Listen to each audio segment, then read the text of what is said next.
The double-edged sword is a traditional tool used in Yang family style, Tai Chi, as well as other forms. The weapon is very distinct in its construction. As you can see, the blade is a thin, narrow blade. It's called double-edged because it would be sharpened on two sides from approximately the last third of the blade to the tip, and the same on the opposite side. The other 2/3 of the blade would be much thicker and heavier and used for blocking or deflecting an opponent's weapon.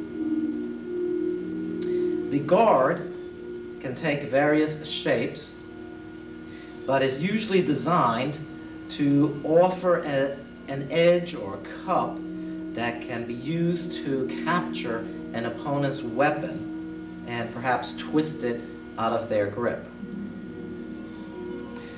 You hold the double-edged sword close to the guard using the tiger's mouth, which is the web space between the thumb and index finger, so that the edge of the blade is pointing down and up.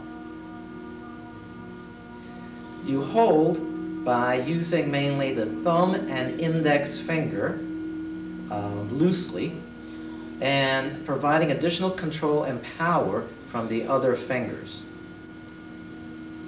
We'll see that the end of the sword has a heavy weight which can be used for striking, as you'll see in the form, but is primarily designed to act as a counterweight to the weight of the blade itself, so that the center of gravity remains close to the guard, so that your hand has a subtle feel of the blade.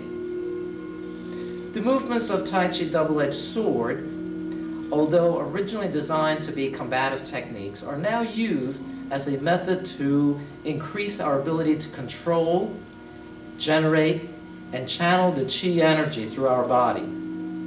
The exercises certainly help us to increase strength and flexibility and balance and other physical components.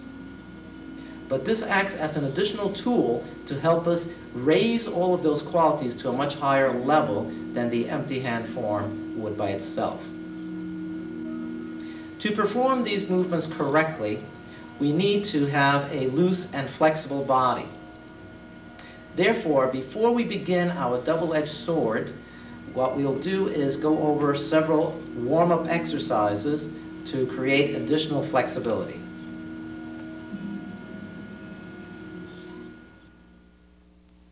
We'll begin our warm-ups with some general loosening exercises for our waist.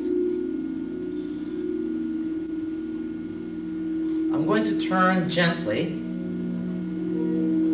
holding my hips steady so that I emphasize the flexibility of my waist and low back. I'm allowing my arms to swing freely to begin loosening up my shoulders also.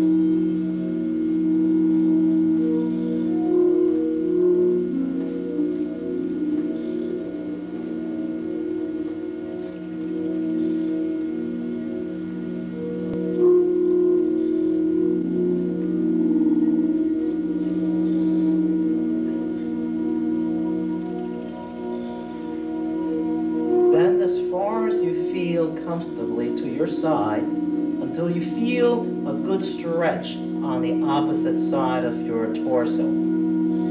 Hold for a while.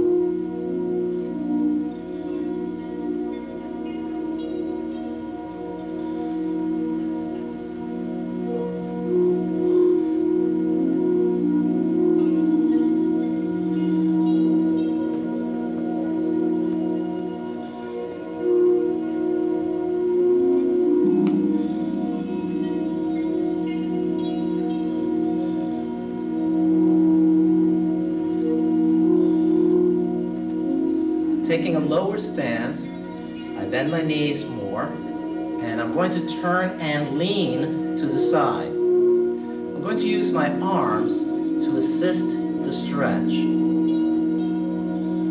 I'm leaning to the side and back. I circle my arm close to my body.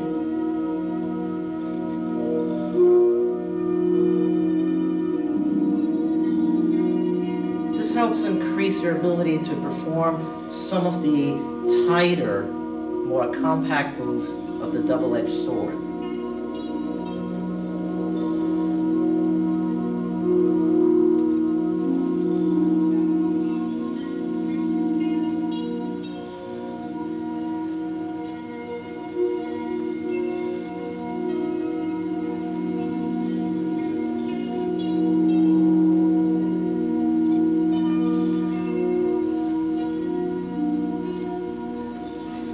Now loosen up the shoulders more by turning the arms out.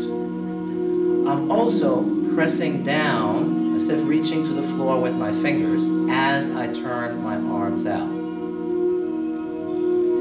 Go as far as you feel comfortable and hold for a while.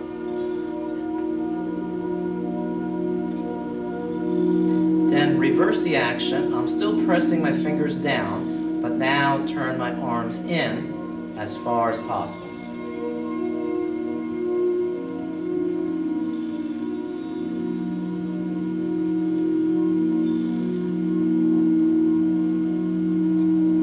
And now bring my arm in. I'm keeping my elbow bent and close to my side and turn, stretching out as far as I can to the side, feeling the stretch within the shoulder joint.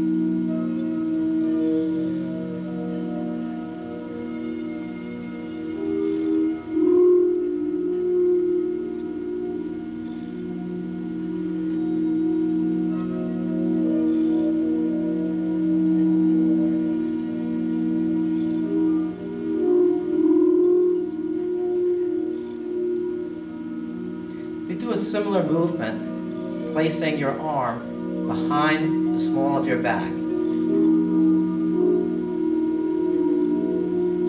Turn the arm away from your body as far as you comfortably can.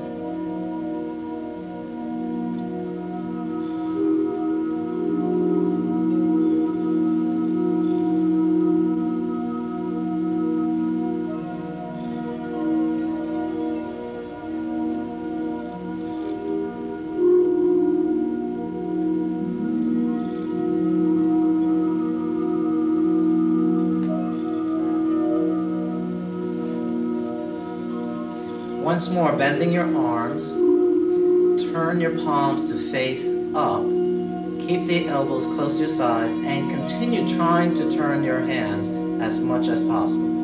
Hold for a few seconds. Then reverse the direction, elbows stay close to your body, and turn, and hold for a few seconds.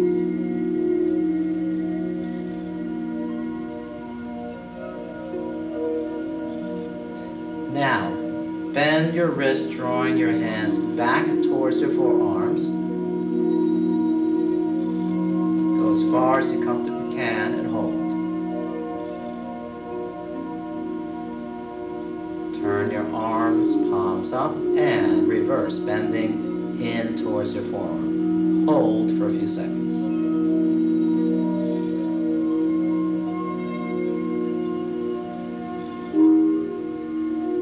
Keeping the elbows close to your sides, turn your fingers out away from your body as far as you can until you feel the stretching at your wrist, and hold.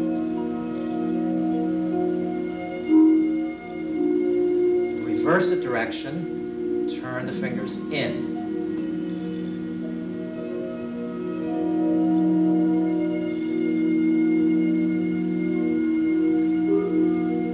Create small circles of the wrist.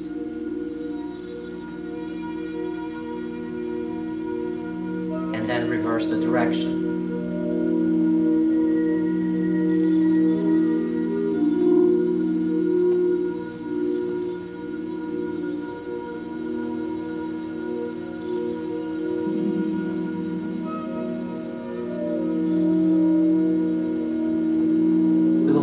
continue with our Tai Chi double-edged sword form. Let's see how we start holding the sword.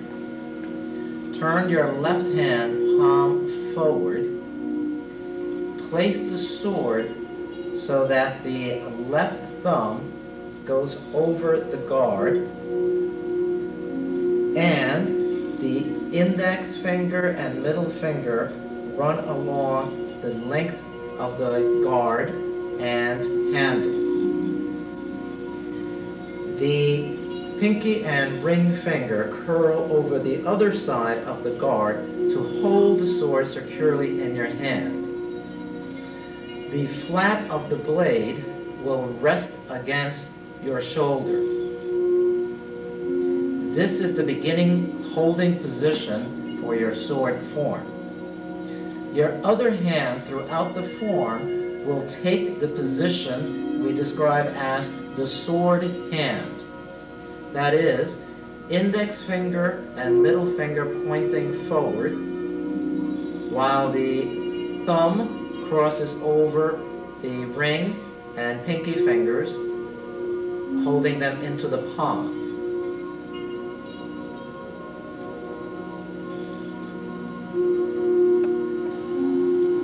Okay, we'll now begin our double-edged sword form.